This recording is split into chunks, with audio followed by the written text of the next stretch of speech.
ಕೆಟ್ಟದಾದರೆ ಸಜ್ಜನಿಕೆ ಬೆಳದಿಂಗಳಂತೆ ಶೋಭಿಸ್ತದೆ ಅಂತ ಸಜ್ಜನ ಸರಳ ಸಜ್ಜನ ಈ ಸಮಾರಂಭದ ಅಧ್ಯಕ್ಷತೆಯನ್ನು ವಹಿಸಿದಂಥ ಸೋಮಣ್ಣ ಬೇವಿನ ಮರದ ದಯವಿಟ್ಟು ಅಧ್ಯಕ್ಷ ಭಾಷಣಕ್ಕೆ ಕೂಡ ಎಷ್ಟೊತ್ತು ನಾವು ನಿಂತದ್ದು. ಆ ಬಳಿಕ ಇಲ್ಲಿ ಕವಿ ಕಾವ್ಯ ಸಂವಾದ ನಡೀಲಿಕ್ಕಿದೆ, ಸಾಂಸ್ಕೃತಿಕ ಕಾರ್ಯಕ್ರಮಗಳು ನಡೀಲಿಕ್ಕಿದೆ. ನಾವೆಲ್ಲರೂ ಜೊತೆಯಾಗಿ ಸಹ ಭೋಜನವನ್ನು ಸೇವಿಸಲಿಕ್ಕಿದ್ದೇವೆ. ಎಲ್ಲರೂ ಕೂಡ ಆಸೀನರಾಗಬೇಕು. ಇದೀಗ ಕರ್ನಾಟಕ ಗಡಿ ಪ್ರದೇಶ ಅಭಿವೃದ್ಧಿ ಪ್ರಾಧಿಕಾರದ ಅಧ್ಯಕ್ಷರಾದಂಥ ಸೋಮಣ್ಣ ಬೇವಿನ ಮರದ ಅವರು ಅಧ್ಯಕ್ಷ ಭಾಷಣವನ್ನು ಮಾಡ್ತಾ ಇದ್ದಾರೆ. ಈ ಒಂದು ಸುಂದರ ಸಮಾರಂಭದ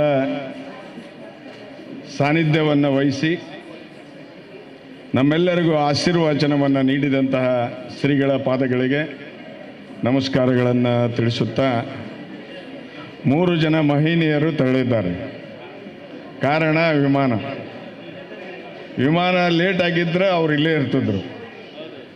ಅದಕ್ಕೆ ಆ 3 ಜನರನ್ನು ನೆನೆಸಿಕೊಂಡು ವೇದಿಕೆ ಮೇಲೆ ಆಸೀನರಾದಂಥ ಗೌರವಾನ್ವಿತ ನಮ್ಮೆಲ್ಲರ ಮಾರ್ಗದರ್ಶಕರಾದಂತಹ ತೆಲ್ಕೂರು ಪ್ರತಿಷ್ಠಾನದ ಅಧ್ಯಕ್ಷರಾದಂತಹ ಸನ್ಮಾನ್ಯ ತೆಲ್ಕೂರವ್ರಿಗೆ ನಮಸ್ಕಾರಗಳನ್ನು ತಿಳಿಸಿ, ಅನ್ಯಥಾ ಭಾವಿಸಬೇಡ್ರಿ, ವೇದಿಕೆ ಮೇಲಿದ್ದಂಥ ಗೌರವಾನ್ವಿತ ಎಲ್ಲ ಆತ್ಮೀಯ ಸ್ನೇಹಿತರಿಗೆ ಮತ್ತು ಪದಾಧಿಕಾರಿಗಳಿಗೆ ನಮಸ್ಕಾರಗಳನ್ನು ಹೇಳ್ತಾ, ವೇದಿಕೆ ಮುಂಭಾಗದಲ್ಲಿದ್ದಂಥವ್ರಿಗೆ ಗೌರವಪೂರ್ವಕವಾದಂಥ ನಮಸ್ಕಾರಗಳನ್ನು ತಿಳಿಸುತ್ತಾ, ನಾನೇನು ಹೆಚ್ಚು ಮಾತನಾಡಲಿಕ್ಕೆ ಹೋಗೋದಿಲ್ಲ.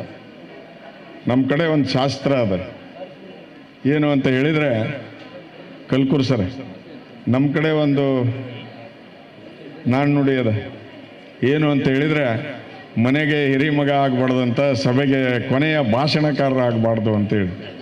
ಹಂಗೆ ನನ್ನ ಪರಿಸ್ಥಿತಿ, ಅಧ್ಯಕ್ಷನಾಗಿ ಬಂದಿದ್ದೇನೆ. ಇರಲಿ, ಕಾರಣ ಏನು ಅಂತ ಹೇಳಿದರೆ, ಭಾಳಷ್ಟು ಸಲಿಗೆ ಇತ್ತು ಅಂದ್ರೆ ಎಲ್ಲೇ ಒಂದು ಕಡೆ ಅದು ಸ್ವಲ್ಪ ದೂರ ತಳ್ಳಲಿಕ್ಕೆ ಸಾಧ್ಯದ ಅಂತ ಅನ್ನಿಸ್ತಾ ಇದೆ. ಆದರೆ ಅಲ್ಲಿ ಹಿಂಗಲ್ಲ, ಇಲ್ಲಿ ಭಾಳ ಆತ್ಮೀಯತೆಯಿಂದ ಈ ಕಾರ್ಯಕ್ರಮದಲ್ಲಿ ನಾನು ಭಾಗವಹಿಸಿದ್ದೇನೆ. ನನಗೆ ಸುಬ್ಬಯ್ಯ ಕಟ್ಟೆಯವರು ಹೇಳಿದರು, ಕುವೆಂಪು ಆ ಒಂದು ಕಾರ್ಯಕ್ರಮಕ್ಕೆ ನೀವು ಬರಬೇಕು ಅಂತ ಹೇಳಿದರು. ಆಯಿತು ಬರ್ತಾನೆ ಅಂತ ಹೇಳಿದರೆ, ಇಲ್ಲ ನೀವು ಬರಲೇಬೇಕು ಅಂತ ಹೇಳಿದರು. ನಾವು ಯಾವ ಕಾರ್ಯಕ್ರಮಕ್ಕೆ ತಪ್ಪಿಸೇನೆ ಹೇಳ್ರಿ, ಅದಕ್ಕೆ ಇದನ್ನು ಒತ್ತಿ ಯಾಕೆ ಬರಲೇಬೇಕು ಅಂತೀರಿ ಅಂತ ಹೇಳಿದೆ. ಸುಬ್ಬಯ್ಯ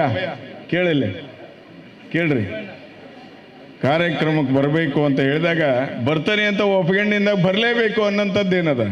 ಅದಕ್ಕೆ ನಾನು ಹೇಳಿದೆ, ಯಾವ ಕಾರ್ಯಕ್ರಮಕ್ಕೆ ಬಂದಿಲ್ಲ ಅಂತ ಹೇಳಿ ನೀವು ಬರಲೇಬೇಕು ಅಂತ ಹೇಳ್ತೀರಿ, ಕೇಳ್ರಿ ಅಂತ ಹೇಳಿದೆ. ನನಗೆ ಇಷ್ಟು ಸಂತೋಷ ಅನ್ನಿಸ್ತಾ ಇದೆ. ನಾನು ಅವ್ರನ್ನ ಕೇಳಿದೆ, ಕುವೆಂಪು ಮತ್ತು ಕುವೆಂಪು ಅವ್ರ ಕಾರ್ಯಕ್ರಮ ಅಂತ ಕೇಳಿದೆ. ಅಲ್ಲ ರೀ ಕುವೆಂಪು, ಇಲ್ಲ ಕುವೆಂಪು ನೀ ತಪ್ಪಿದೆಯಾ ನೋಡ್ರಿ ಅಂತ. ಇಲ್ಲ ರೀ ಕುವೆಂಪು. ಹಿಂಗೆ ನನಗೂ ಅವ್ರಿಗೂ ಸ್ವಲ್ಪ ಮಾತಿನ ಚಕ್ಕೆಮುಕ್ಕಿ ಆಯಿತು. ಇಂಥ ಮಹಾನ್ ವ್ಯಕ್ತಿಗಳ ಒಂದು ಏನು ಅವರ ಹೆಸರಿನಲ್ಲಿ ಕುವೆಂಪು ನೆನಪಿಗೋಸ್ಕರ ಏನು ಪ್ರಶಸ್ತಿಯನ್ನು ಕೊಡ್ತಾ ಇದ್ದಿರಲ್ಲ, ಭಾಳಷ್ಟು ಸೂಕ್ತವಾದಂಥ ನಿರ್ಣಯ ಅಂತ ನಾನು ಭಾವಿಸಿದ್ದೇನೆ.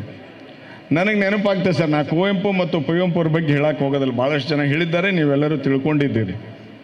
ಪ್ರಶಸ್ತಿಗಳು ಹೆಂಗಿರ್ತಾವೆ ಅಂತ ಹೇಳಿದರೆ, ಯಾರು ಹೊಗಳ ಭಟ್ರು ಇರ್ತಾರ ಅವ್ರಿಗೆ ಪ್ರಶಸ್ತಿಗಳು ಇರ್ತಾವೆ. ಯಾರು ಹೊಗಳ ಭಟ್ರು ಇರ್ತಾರ ಅವ್ರಿಗೆ ಪ್ರಶಸ್ತಿಗಳು ಇರ್ತಾವೆ.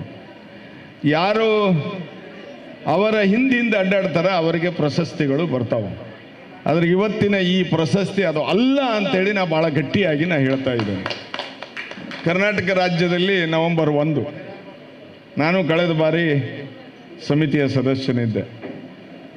ನಾವು ಕೊಡ್ತಿದ್ದು 50 ಪ್ರಶಸ್ತಿಗಳು, ಕರ್ನಾಟಕ ರಾಜ್ಯೋತ್ಸವ ಪ್ರಶಸ್ತಿ, 50 ಗಣ್ಯರಿಗೆ ಪ್ರಶಸ್ತಿ, ಇನ್ನು 50 ಹೆಣ್ಣು ಮಕ್ಕಳಿಗೆ, ಮತ್ತು ಅಂದರೆ 100 ಅವು 50 ಕೊಟ್ವಿ. ನೀವು ಅರ್ಜಿಯ ಮಹಾಪುರವನ್ನು ನೋಡಿದರೆ ಸರ್, ಇಷ್ಟು ದೊಡ್ಡದು ಒಂದು ರೂಮ್ ಸಾಲ್ತಿದ್ದಿಲ್ಲ.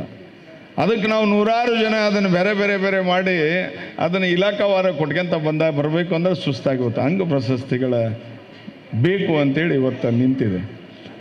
ನೀವು ಕೂಡ ಮಾತನಾಡಿದ್ವಿ, ಅದನ್ನು ನಾನು ಇಲ್ಲಿ ಹೇಳಲಿಕ್ಕೆ ಹೋಗೋದಿಲ್ಲ.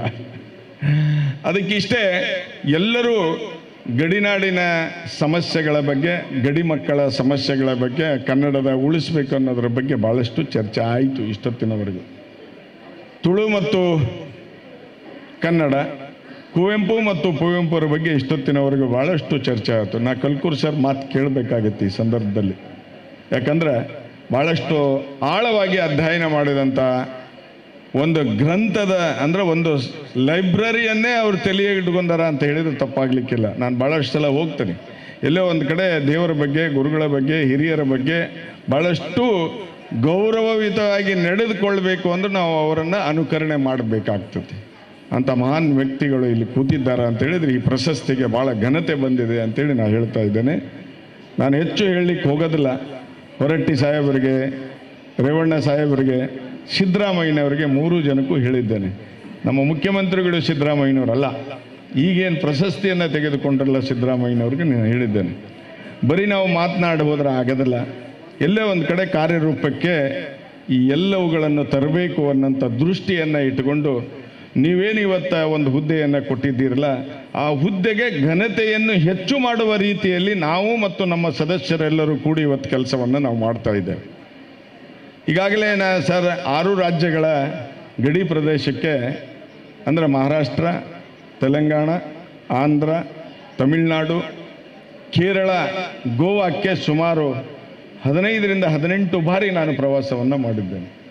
ಅದಕ್ಕೆ ಸುಮಾರು 1,20,000 ಕಿಲೋಮೀಟರ್ ಪ್ರವಾಸವನ್ನು ನಾವು ನಮ್ಮ ಸದಸ್ಯರೆಲ್ಲರೂ ಕೂಡಿ ಹೋಗಿದ್ದೇವೆ. ನಾನು ಭಾಳಷ್ಟು ಓದಲ್ಲೆಲ್ಲ ಕನ್ನಡದ ಸ್ಥಿತಿಗತಿಗಳ ಬಗ್ಗೆ, ಕನ್ನಡದ ಶಾಲೆಗಳ ಸ್ಥಿತಿಗಳಿಗೆ ನಾವು ಅಧ್ಯಯನವನ್ನು ಮಾಡಿದ್ದೇವೆ ಮತ್ತು ಭಾಳಷ್ಟು ಹಿರಿಯರ ಕೂಡ ಚರ್ಚೆಯನ್ನು ಮಾಡಿದ್ದೇವೆ.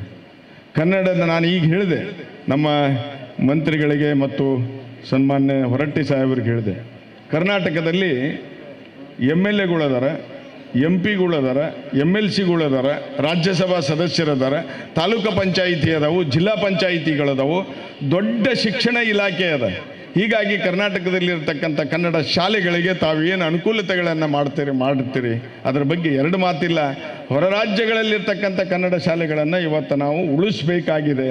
ಇವತ್ತು ಸುಮಾರು 658 ಕನ್ನಡ ಶಾಲೆಗಳು ಒಟ್ಟು 6 ರಾಜ್ಯಗಳ ಗಡಿ ಪ್ರದೇಶದಲ್ಲಿ ಕನ್ನಡ ಶಾಲೆಗಳನ್ನು ನಡೆಸ್ತಾ ಇವೆ. ಅದರ ಜೊತೆಗೆ ಸುಮಾರು 1,09,000 ಜನ ಮಕ್ಕಳು ಸಹ ಇವತ್ತು ಕನ್ನಡದಲ್ಲಿ ಇವತ್ತು ಪಾಠ ಅಭ್ಯಾಸವನ್ನು ಮಾಡ್ತಾ ಇದ್ದಾರೆ.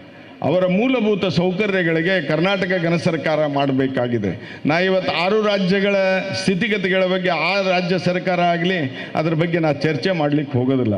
ಯಾಕಂದರೆ ಆಯಾ ಭಾಗದಲ್ಲಿರ್ತಕ್ಕಂಥ ಜನರು, ಪಾಲಕರು ಏನು ಹೇಳ್ತಾ ಇದ್ದಾರೆ ಅಂದರೆ, ನಾವಿತ್ತ ಕರ್ನಾಟಕಕ್ಕೂ ಸೇರಿಲ್ಲ, ನಾವಿವತ್ತು ಏನು ಕೇರಳಕ್ಕೂ ಸೇರಿದವರಲ್ಲ, ಅಲ್ಲಿನೂ ಅತಂತ್ರ ಸ್ಥಿತಿ, ಇಲ್ಲಿನೂ ಅತಂತ್ರ ಸ್ಥಿತಿ ಅನ್ನುವಂಥ ಭಾವನೆಗಳು ಕನ್ನಡದ ಶಾಲೆಗೆ ಕಳಿಸುವಂಥ ಮಕ್ಕಳ ತಂದೆ ತಾಯಿಗಳಿಗೆ ಎಲ್ಲೇ ಒಂದು ಕಡೆ ಅದು ಮೂಡ್ತಾ ಇದೆ. ಅದು ಮೂಡಬಾರದ ರೀತಿಯಲ್ಲಿ ಇವತ್ತು ಕರ್ನಾಟಕ ಘನ ಸರ್ಕಾರ ಭಾಳಷ್ಟು ಕೆಲಸ ಕಾರ್ಯಗಳನ್ನೇ ಇವತ್ತು ಮಾಡ್ಕೊಳ್ತಾ ಬಂದಿದೆ.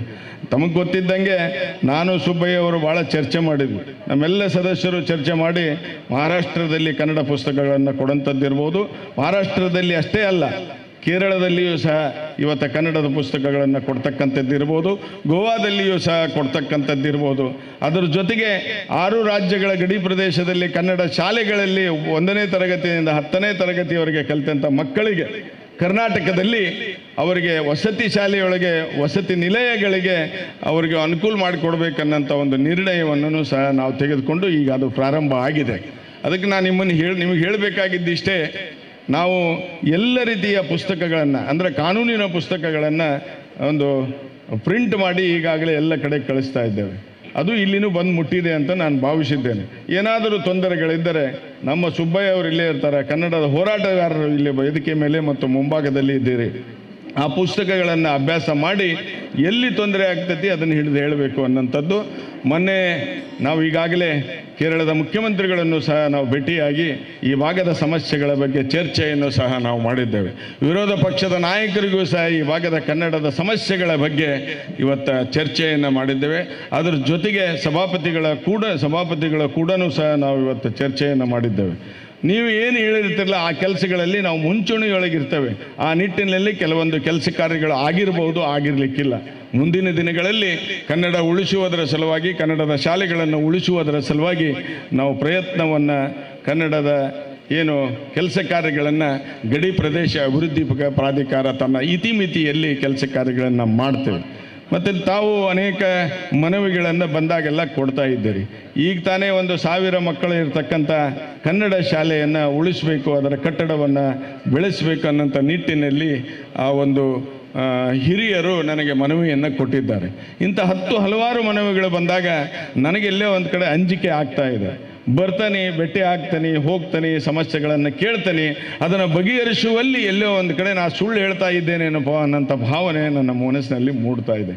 ಅದಕ್ಕೆ ಇವತ್ತು 3 ಜನ ಶ್ರೀಗಳ ಸಾನ್ನಿಧ್ಯದಲ್ಲಿ ಕೂತ್ಕೊಂಡು ಒಂದು ಏನು ಇಲ್ಲಿ ಮಾತು ಕೊಟ್ಟಿದ್ದಾರೆ, ಮುಂದಿನ ದಿನಗಳಲ್ಲಿ ಕರ್ನಾಟಕ ಗಣ ಸರ್ಕಾರದ ಮಾನ್ಯ ಮುಖ್ಯಮಂತ್ರಿಗಳು ಅದನ್ನು ಈಡೇರಿಸ್ತಾರ ಅನ್ನೋಂಥ ಭರವಸೆ ನನಗದೆ. ನಾನು ಮೊನ್ನೆ ಗುಲ್ಬರ್ಗಾ ಜಿಲ್ಲೆಗೆ ಹೋದಾಗ ಮತ್ತು ಬೀದರ್ ಜಿಲ್ಲೆಗೆ ಹೋದಾಗ, ರಾಯಚೂರು ಜಿಲ್ಲೆಗೆ, ಬಳ್ಳಾರಿ ಜಿಲ್ಲೆಗೆ, ಗೋವಾಕ್ಕೆ ಹೋದಾಗ ಎಲ್ಲ ಇಂಥ ಸಮಸ್ಯೆಗಳು ಆದಾಗ ನಾವು ಕನ್ನಡದ ಒಂದು ಭವನವನ್ನು ಗೋವಾದಲ್ಲಿ ನಾವು ಕಟ್ತಾ ಇದ್ದೇವೆ. ಅದ್ರ ಜೊತೆಗೆ ಇಲ್ಲಿನೂ ಸಹ ಏನು ನಮ್ಮ ಹಿರಿಯರಾದಂಥ ಹೋರಾಟಗಾರರಾದಂಥ ಕಯ್ಯಾರೆ ಕಿಯಣ್ಣರವರ ಒಂದು ಭವನವನ್ನು ಸಹ ಇವತ್ತು ನಾವು ಕಟ್ತಾ ಇದ್ದೇವೆ. ಅದು ಮೋಸ್ಟ್ಲಿ ಮುಂದಿನ ತಿಂಗಳ ಅದು ಲೋಕಾರ್ಪಣೆ ಆಗ್ತತಿ ಅನ್ನೋಂಥದ್ದು ನಮ್ಮ ಅನಿಸಿಕೆ. ಅದಕ್ಕೆಲ್ಲ ಬೇಕಾದಂಥ ಮೂಲಭೂತ ಸೌಕರ್ಯಗಳನ್ನು ಆ ಗ್ರಾಮ ಪಂಚಾಯಿತಿ ಗೌರವಾನ್ವಿತ ಅಧ್ಯಕ್ಷರು, ಸದಸ್ಯರು ಸಹ ಕೂಡಿಕೊಂಡು ನಾವು ಮಾಡಿಕೊಡ್ತೇವೆ ಅನ್ನೋಂಥ ಭರವಸೆಯನ್ನು ಕೊಟ್ಟಿದ್ದಾರೆ. ಮಾನ್ಯ ಶಾಸಕರು ಸಹ 2 ಶಾಸಕರು ನಮ್ಮ ಜೊತೆಗೆ ಬಂದು ಕನ್ನಡವನ್ನು ಉಳಿಸಲಿಕ್ಕೆ ನಾವು ಪ್ರಯತ್ನವನ್ನು ಮಾಡ್ತೇವೆ, ನಾವು ಕಟಿಬದ್ಧರಾಗಿರ್ತೇವೆ ಅನ್ನೋಂಥ ಮಾತನ್ನು 2 ಶಾಸಕರು ಸಹ ನಮ್ಮ ಏನು ಕಾಸರಗೋಡಿನ ಶಾಸಕರಾದಂಥ ನೆಲ್ಲಿಕುನ್ನಿಯವರು ಮತ್ತು ಈ ಮಂಜೇಶ್ವರದ ಶಾಸಕರಾದಂಥ ಸನ್ಮಾನ್ಯ ಅಶ್ರಫ್ ಅವರು ಇವತ್ತು ನಮಗೆ ಮಾತನ್ನು ಕೊಟ್ಟಿದ್ದಾರೆ. ಅವರು ಎಲ್ಲೆಲ್ಲಿ ಏನೇನು ಕೆಲಸ ಕಾರ್ಯಗಳನ್ನು ಮಾಡಿರಿ ಅಂತ ಹೇಳ್ತಾರೆ. ನಿಮ್ಮೆಲ್ಲರ ಹಿರಿಯರ ಮಾರ್ಗದರ್ಶನದಲ್ಲಿ ಕರ್ನಾಟಕ ಗಣ ಸರ್ಕಾರ ಒಬ್ಬ ಪ್ರಾಧಿಕಾರದ ಅಧ್ಯಕ್ಷನಾಗಿ ನಾವೆಲ್ಲರೂ ಸದಸ್ಯರು ಕೂಡ್ಕೊಂಡು ಕೆಲಸ ಕಾರ್ಯಗಳನ್ನು ನಾವು ಮಾಡ್ತೇವೆ ಅನ್ನೋಂಥ ಮಾತನ್ನು ಈ ಸಂದರ್ಭದೊಳಗೆ ಹೇಳಿ, ನಮ್ಮ ಕರ್ನಾಟಕ ಗಣ ಸರ್ಕಾರದ ಮಾನ್ಯ ಮುಖ್ಯಮಂತ್ರಿಗಳು ನಮ್ಮ ಮುಖ್ಯ ಕಾರ್ಯದರ್ಶಿಯವರಿಗೆ ಒಂದು ಸೂಚನೆಯನ್ನು ಕೊಟ್ಟಿದ್ರು. ಆ ಸೂಚನೆಯ ಪ್ರಕಾರ ಇವತ್ತು 19 ಜಿಲ್ಲೆಗಳಿಗೆ ಇವತ್ತ ಗಡಿ ಪ್ರದೇಶ ಅಭಿವೃದ್ಧಿ ಪ್ರಾಧಿಕಾರದ ಅಧ್ಯಕ್ಷರು ಆ ಒಂದು 3 ತಿಂಗಳಿಗೊಮ್ಮೆ ಜಿಲ್ಲಾ ಉಸ್ತುವಾರಿ ಮಂತ್ರಿಗಳ ಏನು ಅಧ್ಯಕ್ಷತೆಯಲ್ಲಿ ನಡೆತಕ್ಕಂಥ KDP ಸಭೆಗೆ ಅವರನ್ನು ಆಹ್ವಾನಿತರಾಗಿ ಮಾಡಿ ಅಲ್ಲಿಯ ಕನ್ನಡದ ಸಮಸ್ಯೆಗಳನ್ನು ಬಗೆಹರಿಸಬೇಕನ್ನಂಥದ್ದು ಇವತ್ತು ಹೊರಡಿಸಿದ್ದಾರೆ. ಅದು ಸಂತೋಷದ ವಿಷಯ. ಅದರ ಜೊತೆಗೇನೂ ಸಹ 19 ಜಿಲ್ಲೆಗಳಿಗೆ ನ್ಯೂಡಲ್ ಆಫೀಸರ್ಸನ್ನು ನೇಮಕ ಮಾಡಿ ಆ ಭಾಗದ ಸಮಸ್ಯೆಗಳಿಗೆ ಅಂದರೆ ಕನ್ನಡದ ಸಮಸ್ಯೆಗಳಿಗೆ ವರ್ಷಕ್ಕೊಮ್ಮೆ 6 ತಿಂಗಳಿಗೊಮ್ಮೆ ಹೋಗಿ ಚರ್ಚೆ ಮಾಡೋದ್ರ ಬದಲಾಗಿ 3 ತಿಂಗಳಿಗೊಮ್ಮೆ ಆ ಚರ್ಚೆಯಲ್ಲಿ ಭಾಗವಹಿಸಬೇಕು. ಇಲ್ಲ ಇದ್ದರೆ ಆ ಭಾಗದ ಗೌರವಾನ್ವಿತ ಪ್ರಾಧಿಕಾರದ ಸದಸ್ಯರು ಭಾಗವಹಿಸಬೇಕು ಅನ್ನೋಂಥ ಒಂದು ನಿರ್ಣಯವನ್ನು ತೆಗೆದುಕೊಂಡಿದ್ದಾರೆ. ಅದರ ಜೊತೆಗೆ ಹಲವಾರು ಕಾರ್ಯಕ್ರಮಗಳನ್ನು ನಾವು 6 ರಾಜ್ಯಗಳ ಗಡಿ ಪ್ರದೇಶದಲ್ಲಿರ್ತಕ್ಕಂಥ ಕನ್ನಡಿಗರ ಸಲುವಾಗಿ ಹೋರಾಟ, ಕನ್ನಡಿಗರ ಸಲುವಾಗಿ ನಾವು ಎಲ್ಲ ರೀತಿಯ ಪ್ರಯತ್ನವನ್ನು ನಾವು ಮಾಡ್ತಾ ಇದ್ದೇವೆ ಅನ್ನೋಂಥ ಮಾತನ್ನು ಈ ಸಂದರ್ಭದೊಳಗೆ ಹೇಳಿ, ಭಾಳಷ್ಟು ಸಂತೋಷದಿಂದ ಈ ಕಾರ್ಯಕ್ರಮದಲ್ಲಿ ನಾವು ಭಾಗಿಯಾಗಿದ್ದೇವೆ. ಎಲ್ಲ ಕಾರ್ಯಕ್ರಮಗಳಲ್ಲಿಯೂ ಸಹ ನಾ ಬರ್ತೇನೆ ಅಂದಾಗ ಎಂದೆಂದೂ ತಪ್ಪಿಸೋದಲ್ಲ.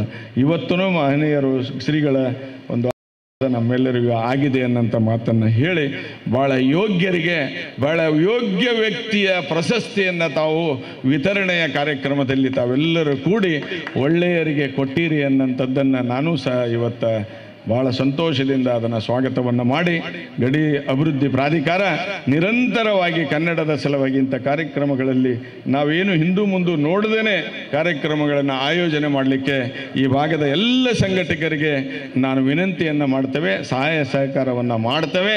ಸ್ವಲ್ಪ ಹೆಚ್ಚು ಕಡಿಮೆ ಆದರೂ ನೀವೆಲ್ಲರೂ ಸಂಭಾಳಿಸ್ಕೊಂಡು ಹೋಗಬೇಕು ಅನ್ನೋಂಥ ವಿನಂತಿಯನ್ನು ಮಾಡಿ ಭಾಳ ಸಂತೋಷದಿಂದ ನಾನು ಭಾಗವಹಿಸಿದ್ದೇನೆ ಅನ್ನೋಂಥ ಮಾತನ್ನು ಹೇಳಿ ತಮ್ಮೆಲ್ಲರಿಗೂ ವಂದಿಸಿ ನನ್ನ ಮಾತನ್ನು ಮುಗಿಸ್ತಾ ಇದ್ದೇನೆ. New Karnataka steels and cements ಬಲವಾದ ನಾಡಿಗೆ ಬಲವಾದ ಅಡಿಪಾಯ.